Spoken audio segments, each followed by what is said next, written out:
Welcome back to What Arty Noobs. This is the Leopard 1. It's the Tier 10 German medium tank.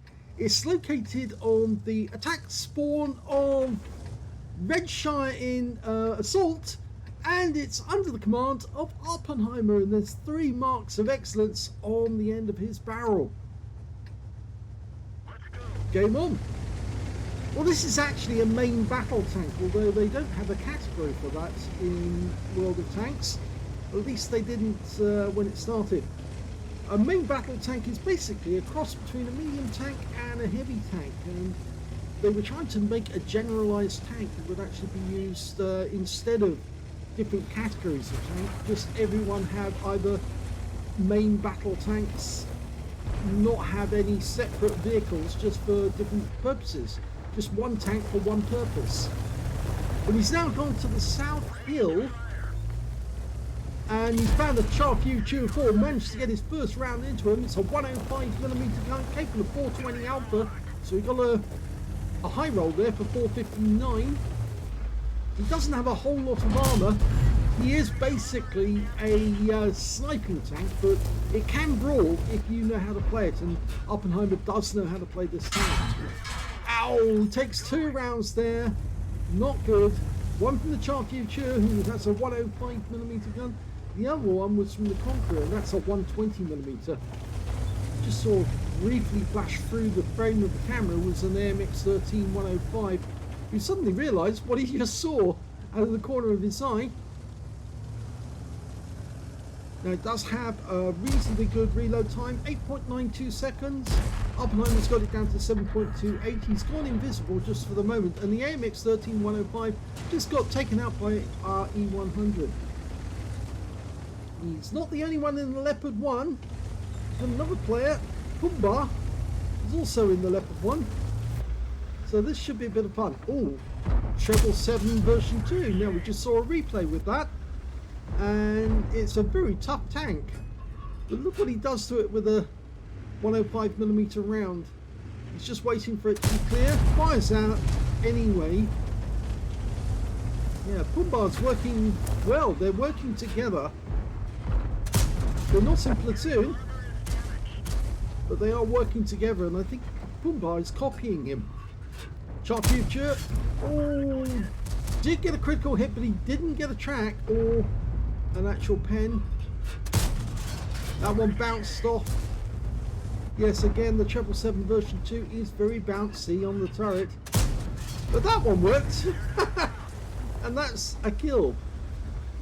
Okay, this part of the ridgelines actually works in his favour, and the enemy's pulled back because really I don't think they want to get trapped on top of this hill trying to shoot him and end up getting slaughtered by the guys nearby. Looks like those tanks down to the south are trying to stop our south area from getting through, and in doing so they're making themselves easy kills, and that's another kill. This time it was an M48 Patton. So 2 kills for Awppenheimer so far. He hasn't got a shot there, but the south end of the castle is open. But there isn't anybody in the castle, and oh, look at this, it's not good. 705 near the cap area. It's going to change position, trying to get around them. Fires one on the go. He can use this hill, part of the hill, so they're caught between crossfire now, and they've got to try and fire at only one. Can't fire at both, and he's probably going to be the one that they don't focus on, and that will be to their disadvantage. Okay, goes again. Yes, turret shot.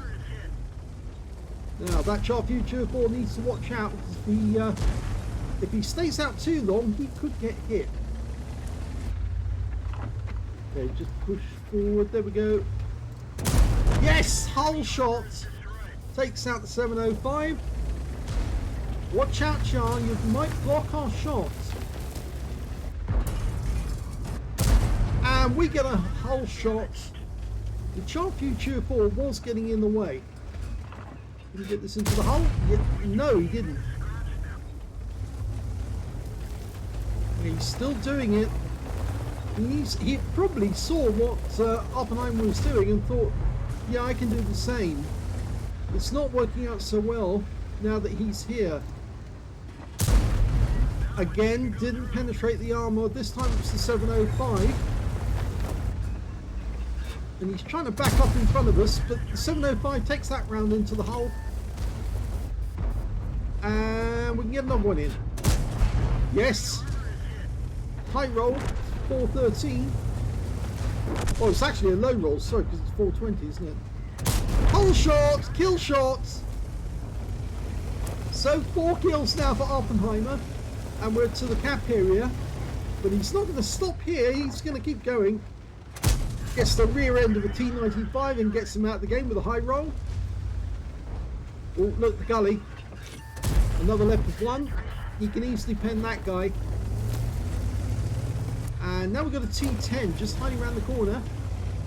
Now, he can use that part to against him. Hello! One into his lower plate. He does fire one back, but we've still got plenty of hit points.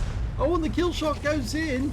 It was actually the M46 pattern, and now there's only 2 enemy left, including the last one is the Arty.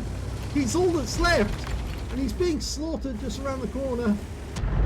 Ah, and there's the kill, and unfortunately he misses out on it. He wanted the top gun. He didn't get it.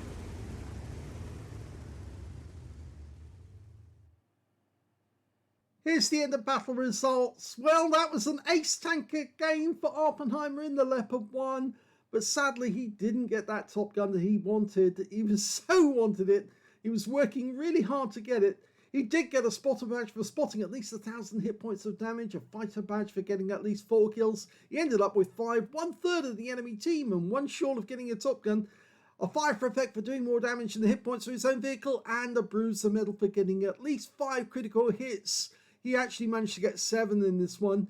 But best of all, he got the high caliber. He dealt the most damage in that game overall, and that's because his quick thinking realized that he was in a much better position if he could get to a spot where he could give the enemy either one choice or the other. They could either shoot at him or they could shoot at his more exposed teammates, and they chose to shoot at his teammates, which was a bad choice because, of course, the Leopard is much easier to penetrate than some of the other tanks that they were up against. And his win rate from that battle was 7,275. Let's have a look at the team score and see where he was. Well, the highest damage was 6,116 hit points. And look who had the second highest damage. The Super Conqueror had 3,288, and that was on the enemy team. The next highest one after that was the Charfew 4, who kept pushing in to try and get his shots in. He got 2,979. At least I think that was the one who kept trying to push in. I'm not sure because there was 2 Charfews. I will check that and confirm it in the results because I think that it was the pushy one was this one. When it came to the 3rd or 4th damage, highest damage rather, that was the Leopard 1 on the enemy team with 2,960. So we can see the Leopard is a very good shooter. It is excellent gun, excellent shooter because it's got the L7A1 gun, the 105mm. When it came to kills, Awppenheimer got that with 5 kills. 2 kills went to the Charfew 4, the E100 and T54. And when it came to base XP, he's got that one too. So he's got the top in all 3 columns. 1,280 went to Awppenheimer, 1,056 went to the Charfew 4, and 926 went to the M46 pattern. He fired 23 rounds, got 22 direct hits on the enemy, but only 16 penetrations. Sometimes the hull was a little tougher than he wanted it to be, and it just didn't pen. 6,116 hit points of damage, of which 2,419 were at more than 300 meters. Those were the shots he fired towards the south. The guys are actually leaving themselves open to a crossfire from a long range. And of course, then the rest of the damage was done at close range using that fold in the ground where the cap area was. He received 6 hits from the enemy in that game, 3 penetrations and 3 non-penetrations. And that's amazing he got those non-pens, because the Leopard really does have very thin armour. The most you're likely to get is 70mm on the front of the hull, 52mm on the front of the turret. So it's not that thick, especially if you're being hit with a 120mm gun or a 105mm with good pen. 1,170 hit points of damage blocked by armour, 10 enemy vehicles damaged, 5 killed, 3,255 hit points of spotting assist. He did 93,798 credits in the battle, 46,899 from personal reserves and 90,000 for mission completion, a grand total of 230,697 credits altogether. And after repair, ammunition, resupply, consumables, he still made a profit of 115,416 credits, and that was using premium ammo as well. 7 bonds, because it was tier 10, 1,920 XP, times 2 for the first victory, same again from personal reserves, took away 5,760 experience points altogether. I feel so sorry for him not getting to that enemy T-92 HMC in time. His teammates all knew that that was the last tank in the castle area. They were so desperate to get there, but unfortunately they just barged their way past Awppenheimer through the gates and killed him before Awppenheimer could get in. You can sense the frustration that he missed out on that Top Gun, but at least he did get the high caliber and an ace tanker out of it, and he was the MVP of that game. I hope you enjoyed that replay. If you did, please give this video a like, do subscribe to our channel, leave a little comment down below because it feeds the algorithm, and thank you for watching.